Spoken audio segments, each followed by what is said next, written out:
Hello student, आज जो हम पढ़ने वाले हैं वो है heating effect of electric current.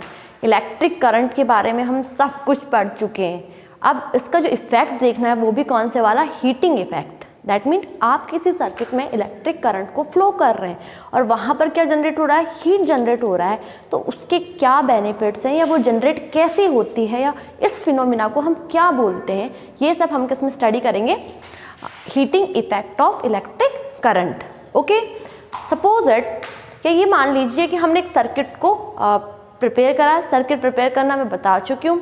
हमने एक सर्किट बनाया है, उसमें एक वोल्ट मीटर यानी पोटेंशियल डिफरेंस जो अप्लाई करते हैं हम अगर उस सर्किट में, तो हम ये देखते हैं कि पोटेंशियल डिफरेंस को हम जैसे ही अप्लाई कर रहे हैं, ठीक है, तो उसमें करंट फ्लो हो रही है और हम देखते हैं कुछ टाइम बाद में वो पोटेंशियल डिफरेंस जो करंट है हमारी, वो कम पोटेंशियल डिफरेंस की साइड मूव कर रही है।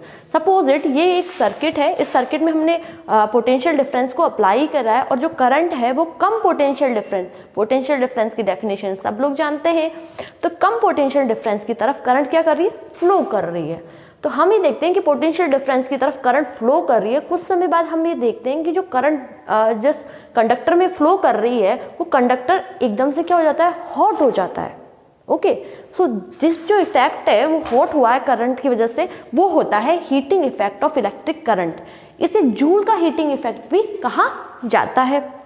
So here is the definition: when a potential difference is applied across a wire, a steady current begins to flow in the circuit.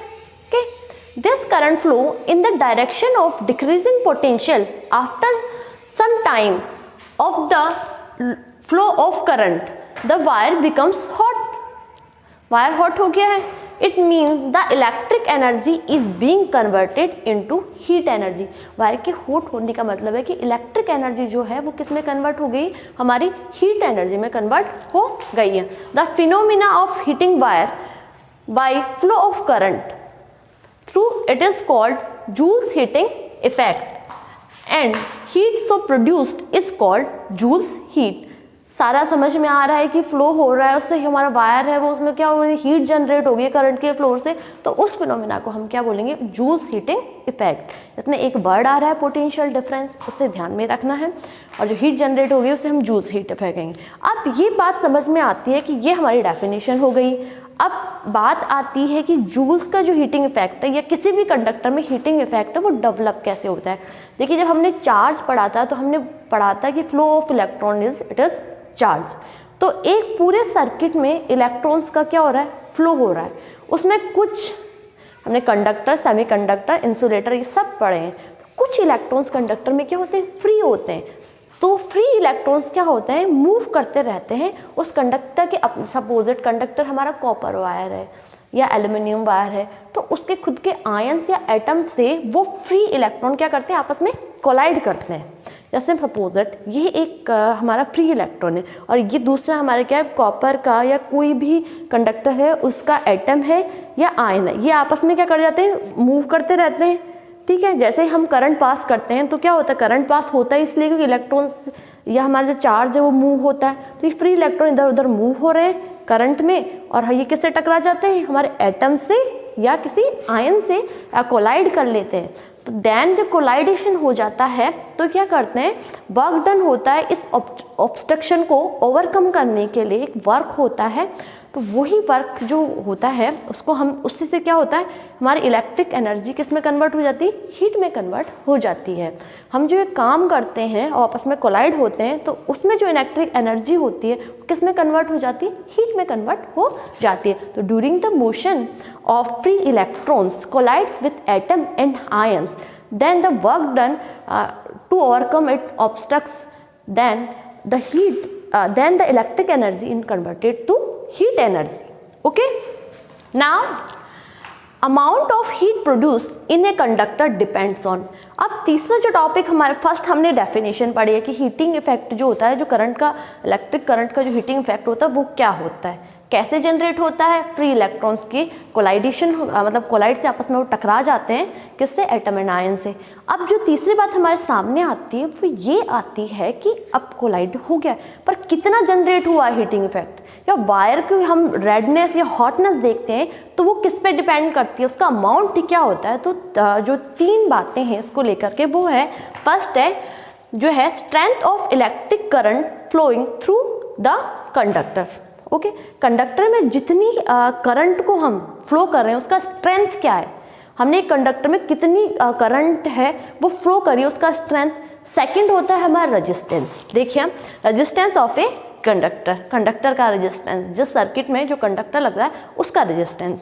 और थर्ड क्या होता है? The time which the current flowing, मतलब कितने time तक current flow हो रहा है, मतलब एक इलेक्ट्रिक सर्किट में आपने करंट फ्लो करी है तो करंट का स्ट्रेंथ कितना है, उसका कंडक्टर का रेजिस्टेंस कितना है, और थर्ड जो है आपने करंट कितने टाइम तक फ्लो करी है। इन सब चीज़ों पर क्या डिपेंड करता है? अमाउंट हमारा डिपेंड करता है।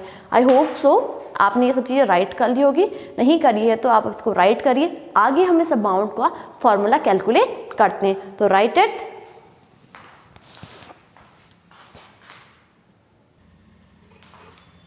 राइट, सब स्टूडेंट ने कर दिया है ये सब। तो अब देखिए 3 जो पॉइंट थे कि डिपेंडेंस करता है, हमारा डिपेंडेंस करता है। तो अब देखिए जो इलेक्ट्रिक एनर्जी थी, जो हमने वर्क करा है, वो इलेक्ट्रिक एनर्जी किसमें इक्वल हो जाती है? हमारा जो वर्क किया है किसने? करंट में, एक सर्किट में, उसकी इक्वल हमारी इलेक्ट्रिक एनर्जी हो जाती है। अब पूरे सर्किट की जब हम बात करते हैं तो देखिए क्या होता है, इसमें पोटेंशियल डिफरेंस को हम V मानते हैं, करंट I होता है और चार्ज क्या होता है उसमें? Q होता है। तो हम जो स्टार्टिंग में हमने फॉर्मूला पढ़ा था, जब हमने क्या पढ़ा था? चार्ज, तो वो फॉर्मूला हम एक बार वापस से माइंड में लाते हैं। देखिए, if V is the potential difference across the conductor and Q is charge flowing through a conductor during time t, मतलब t टाइम में V जो है हमारा पोटेंशियल डिफरेंस है और करंट है वो फ्लो हो रहा है, तो हमारा करंट कितना क्या होगा? I is equal Q upon T, मतलब जो हमारा I है, हमारा करंट है, वो किसके इक्वल होगा? चार्ज डिवाइड किससे होगा? टाइम से डिवाइड होगा। जितने टाइम जो हमारा करंट फ्लो हो रहा है वो टाइम यहाँ पर है, Q हमारा चार्ज है, I हमारा क्या? करंट है। जो करंट है वो इक्वल किसके है? जो चार्ज फ्लो हो रहा है उसको डिवाइड कर रहे हैं हम किससे? जितने टाइम तक हमारा चार्ज फ्लो हो रहा है। तो ये I is equal Q upon T हम पहले ही रीड आउट कर चुके हैं। ओके, तो जब हम इसको जो ये है, इसको अगर हमें अब इसमें से क्या चाहिए? हमें चाहिए चार्ज चाहिए। तो Q that mean charge, Q को हमने साइड में लिया है, ठीक है, तो I मल्टीप्लाई T हम इसे इस टाइप से भी राइट कर सकते हैं, कोई प्रॉब्लम नहीं है बिल्कुल। हमें क्या चाहिए? चार्ज चाहिए, तो Q is equal current multiply time. तो ये हमारे पास है इक्वेशन नंबर 1। ये हम पहले कर चुके हैं। I is equal Q upon T, हमें Q चाहिए तो Q को लिख दे, Q मतलब हमारा charge, Q is equal I multiply T, I current है और T क्या है? टाइम है, जितना टाइम तक करंट फ्लो हुई है वही हमारा क्या कहलाएगा? यहाँ पर चार्ज। सर्किट की बात कर रहे हैं। अब देखिए दूसरी जब हम बात करते हैं चार्ज पढ़ने के बाद में हमने पोटेंशियल डिफरेंस पढ़ा था। पोटेंशियल डिफरेंस जब हमने पढ़ा था तो हमने ये कहा था कि पोटेंशियल डिफरेंस वो होता है जिसमें क्या होता है? एक चार्ज को एक सिरे से एक एंड से दूसरे एंड तक लाने में वर्क करना पड़ता है, तो उसको हम स्टडी करते हैं जैसे पोटेंशियल डिफरेंस में। और V is equal W upon Q, ये फॉर्मूला हमारे पास आया था। तो if W is amount of work done in carrying a charge Q from one end to the conductor to another या अदर एंड, तो हमारा ये क्या आ जाएगा? वर्क आ जाएगा। क्योंकि पोटेंशियल डिफरेंस का जो है हमारा फॉर्मूला है V is equal W upon Q। W यहाँ पर वर्क है जो चार्ज को ट्रांसफर करने में किया गया है और Q क्या है? हमारा चार्ज का अमाउंट है। तो अब हम लिखते हैं W, इसको रिराइट कर सकते हैं क्योंकि ये दो जो है हमारे पक्ष है, तो एक को W इक्वल ये आपस में मल्टीप्लाई हो जाएंगे और हम इसे W से लिख सकते हैं। ये हमारी इक्वेशन नंबर 2 है। देखिए फर्स्ट इक्वेशन में हमने Q का अमाउंट और सेकेंड इक्वेशन में हमें वर्क कितना हुआ है, मतलब जब करंट फ्लो हुई है और उसमें इतना चार्ज है, उसमें इतना पोटेंशियल डिफरेंस क्रिएट हुआ है, तो उसमें कितना वर्क हुआ है, मतलब हीट जब हो रहा है, हीटिंग वाला तो बात चल रहा है कि पोटेंशियल डिफरेंस क्रिएट हुआ है और जो करंट है उसमें क्या हो रहा है? हीटिंग हो रहा है, तो उसमें जो वर्क हो रहा है वो वर्क कितना है? ये वर्क से कैसे कैलकुलेट करें? जितना पोटेंशियल डिफरेंस है और जितना चार्ज उस सर्किट में किसके इक्वल है, वर्क के इक्वल है। शुरू से समझा रही हूँ मैं कि हम पढ़ रहे हैं हीटिंग इफेक्ट। एक सर्किट में हमने करंट फ्लो करी है, उसकी वजह से कंडक्टर में हीट प्रोड्यूस हो गई है। पोटेंशियल डिफरेंस के को देखते हुए हम उसका क्या निकाल रहे हैं, जो हीट जनरेट हुई है उसमें हमने कितना वर्क करा है वो होता है किसके बराबर, potential difference multiply charge. Okay, अब देखिए इक्वेशन नंबर 1 और इक्वेशन नंबर 2 है हमारे पास, ठीक है। तो हमें तो ये हमने स्टार्टिंग से ये चीज पढ़ी कि इलेक्ट्रिक एनर्जी जो होती है वो वर्क डन के इक्वल हो जाती है। जितना भी वर्क होगा किसी भी सर्किट में उसमें इलेक्ट्रिक एनर्जी कंज्यूम होगी। हमने दो बेस पे पावर को पढ़ा था, एक तो इलेक्ट्रिक एनर्जी के बेस पर और एक वर्क डन हुआ उस पे। तो देखिए ये जो वर्क है हमारा क्या है, work is equal potential difference multiply charge, ठीक है। अब देखिए जो चार्ज है उसका हमने फॉर्मूला निकाल रखा है कि चार्ज इक्वल है करंट मल्टीप्लाई बाय टाइम। तो इसको हम रीराइट करते हैं इसको कि देखिए इक्वेशन नंबर 1 एंड 2 से अगर हम करते हैं तो हमारे पास फॉर्मूला जो आता है वो आता है W इज इक्वल V और Q की जगह ये जो Q है उसकी जगह हमने वैल्यू लिखी है किसकी, IT1। ओके, Q की जगह हमने लिख दिया क्या, IT। इसको मल्टीप्लाई करते हैं तो W इज इक्वल VRT। एक फॉर्मूला आ गया कि जो वर्क है वो पोटेंशियल डिफरेंस करंट और टाइम के क्या होगा, मल्टीप्लाई होगा। तो सीधी सी बात हमें समझ में आ रही है कि हीटिंग में जो वर्क हो रहा है वो पोटेंशियल डिफरेंस के, करंट के और जितने टाइम तक करंट फ्लो हो रहा है उसके क्या होता है, प्रोपोर्शनल में वर्क करता है। अब देखिए हमें भी पता है कि according to Ohm's law V is equal IR। हाँ, ओम्स लॉ सबको लेना है तो V इज इक्वल IR। तो हम यहाँ इस V की जगह क्या पुट कर देंगे, IR पुट कर देंगे। तो ठीक है, IR पुट कर दिया, IT को वैसे की वैसे लिख दिया, मल्टीप्लाई करते हैं हम तो W is equal I square RT। Any confusion? हमने स्टार्ट किया एक जो वर्क डन हुआ है या हीटिंग इफेक्ट जो जनरेट हुआ उसमें फैक्टर्स हमने पढ़े हैं। अब हम उन फैक्टर्स में रिलेशन पढ़ रहे हैं और जो हीटिंग इफेक्ट जो हुआ उसमें काम कितना हुआ है, जितना ही हीटिंग इफेक्ट में वर्क होगा वो उतना ही हीट प्रोड्यूस करेगा। इसलिए हम स्टार्ट करते हैं उसके वर्क से, क्योंकि पोटेंशियल डिफरेंस जो है उसके थ्रू एक कंडक्टर में एक चार्ज फ्लो कर रहे हैं हम, पोटेंशियल डिफरेंस के थ्रू एक करंट फ्लो हो रही है, उस करंट के अकॉर्डिंग हम सर्किट को स्टडी कर रहे हैं, उससे हीट जनरेट हो रही है। इसलिए हम स्टार्ट करते हैं कहाँ से, चार्ज से। तो हमारे पास फॉर्मूला है Q is equal I multiply T। दोबारा हम बात करते हैं वर्क की, तो पोटेंशियल डिफरेंस से हमारे पास एक फॉर्मूला था, इसमें हम Q की वैल्यू पुट करते हैं, क्या पुट करते हैं, I मल्टीप्लाई T। इस वैल्यू को मैंने यहाँ पे रखा है, किस वैल्यू को, Q की वैल्यू पे। तो फॉर्मूला है हमारे पास V multiply current multiply time यानी VIT। अब मैं कहती हूँ according to Ohm's law V is equal IR। तो IR की वैल्यू जब मैं यहाँ पर पुट कर रही हूँ तो हमारे पास ये फॉर्मूला आता है, हम मल्टीप्लाई करते हैं तो W जो है वो इक्वल आएगा इसके करंट के स्क्वायर के, रेजिस्टेंस के मल्टीप्लाई के और टाइम के। यहाँ ये इम्पॉर्टेंट फॉर्मूला है, वेरी इंपॉर्टेंट, आप इसे लिख सकते हैं, इसमें न्यूमेरिकल्स आते हैं। ओके, अब देखिए सेकेंड टाइम अगर मैं I की वैल्यू चेंज करना चाहते हूँ तो I की जगह हम क्या लिख सकते हैं, V/R। ये हम सीरीज में भी कर चुके हैं, पैरेलल और जो सीरीज थी हमारे पास कॉम्बिनेशन ऑफ रेजिस्टेंस था, एक तो सीरीज और पैरेलल, उनमें हम दोनों ये चीजें निकाल चुके हैं और वैल्यू पुट करना भी हम जानते हैं। तो I की जगह अगर मैं वैल्यू पुट देती हूँ V/R तो उसका स्क्वायर करेंगे तो एक रेजिस्टेंस रख हो जाएगा। फॉर्मूला जो आएगा वो आएगा W is equal V²/R multiply by T।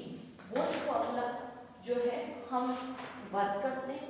यहाँ पर एक चीज नोट करने की है कि जो करंट फ्लो होने पर वर्क हुआ है उस वर्क से ही क्या हुआ, हीट प्रोड्यूस हुई।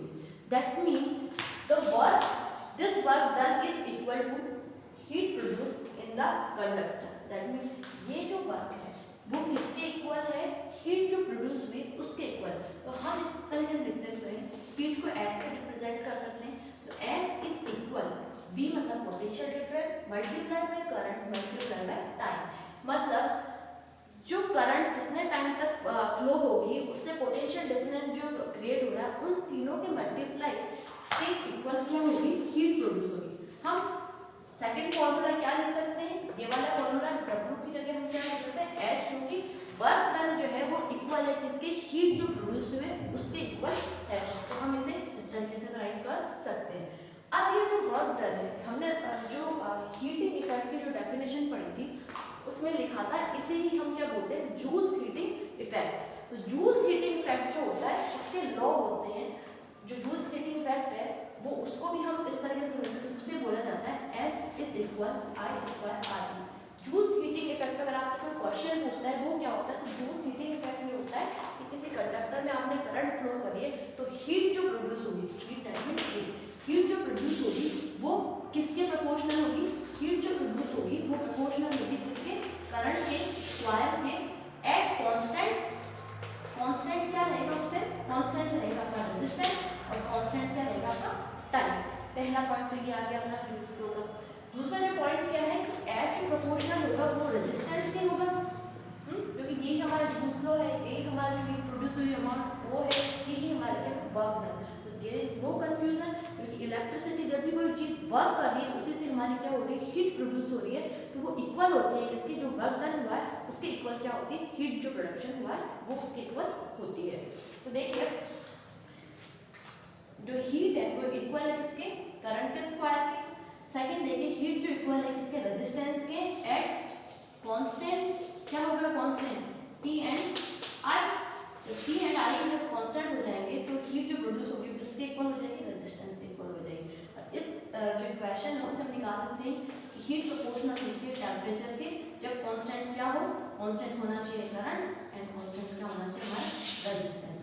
तब हम इसको जूल्स लॉ में स्टडी करते हैं, तो हमारी जो हीट प्रोड्यूस होगी वो किसके अकॉर्डिंग हम स्टडी कर सकते हैं, करंट के स्क्वायर के, रेजिस्टेंस के और किसके, टेम्परेचर के।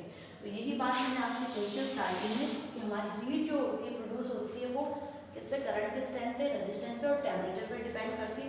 इसको हमने कितने पूरे फॉर्मूला से प्रूव कर दिया है, और यही हमारा जूल्स हीटिंग इफेक्ट है, यही हमारा वर्क डन है। क्योंकि जितना वर्क हम उस सर्किट में, इलेक्ट्रिक सर्किट में करंट पास होने पर करेंगे, कंडक्टर में करंट जो वर्क करेगी वो इक्वल होता है किसके, हीट प्रोडक्शन के इक्वल होता है। इसे ही हम Joule's heating effect, Joule's heating effect की तीन बातें होती हैं कि जो जूल्स हीटिंग इफेक्ट में हीट होती है वो डायरेक्टली प्रोपोर्शनल होती है किसके, करंट के स्क्वायर के, रेजिस्टेंस के और टेम्परेचर के। ओके, स्क्वायर होगा तब ये दोनों कांस्टेंट होंगे। ये तीन बातें हमें जूल्स के लॉ में पढ़नी, जूल्स का हीटिंग इफेक्ट, हीटिंग इफेक्ट हमसे कह सकते हैं। अब इम्पॉर्टेंट बात ये आती है कि जूल्स ने या हीटिंग इफेक्ट है उसके एप्लीकेशन क्या क्या है। देखिए एप्लीकेशन मैंने कहा कि वायर है वो हॉट हो जाता है, तो देखिए हमारे आसपास सराउंडिंग में सोचिए कि किस किस में इलेक्ट्रिसिटी अप्लाई करने पर वायर बिल्कुल रेडनेस आ रही है। तो देखते हैं, तो हम देखते हैं room heater, geyser, electric bulb. तो इन सब चीज़ों में देखिए फर्स्ट अगर हम बात करते हैं किसकी, रूम हीटर की, तो उसमें जो होता है माइक्रोन का वायर होता है जिसका रेजिस्टेंस क्या होता है, हाई होता है। ये हम रेजिस्टेंस वाले वीडियो में पढ़ चुके हैं कि माइक्रोन का जो रेजिस्टेंस हाई होता है तो उसमें क्या होता है, बहुत सारी इलेक्ट्रिसिटी की नीड होती है, क्योंकि जितने ज़्यादा रेजिस्टेंस हाई होगा इलेक्ट्रिसिटी फ्लो इजीली नहीं होती, तो इलेक्ट्रिसिटी की क्या होती है, नीड ज़्यादा होती है। तो एकदम से बहुत सारी इलेक्ट्रिसिटी उसे नीड होती है, और जैसे वो क्या होता है, जो वायर होता है उसमें बहुत सारी इलेक्ट्रिसिटी मिलती है, तो इलेक्ट्रिसिटी मिलते ही वो क्या होता है, हॉट हो जाता है। इस तरीके से हॉट इफेक्ट से क्या होता है, रूम में क्या हो जाती है, गर्मी हो जाती है। तो ये जो कंसेप्ट है heating effect of electric current का, वो किस में अप्लाई हो रहा है, हमारे रूम हीटर में। इसी तरीके से गीजर में भी ऐसे अप्लाई होता है कि वायर जो है पास करते हैं हम, तो वायर को हॉट हो जाता है, उससे हमारा वाटर क्या होता है, गर्म हो जाता है। अब जब हम बात करते हैं, नेक्स्ट बात हम जब करते हैं तो ये होती है कि अब होता है हमारा इलेक्ट्रिक बल्ब। इलेक्ट्रिक जो बल्ब है उसमें जो फिलामेंट होता है वो टंगस्टन का बना हुआ होता है। किसका बना होता है, टंगस्टन का।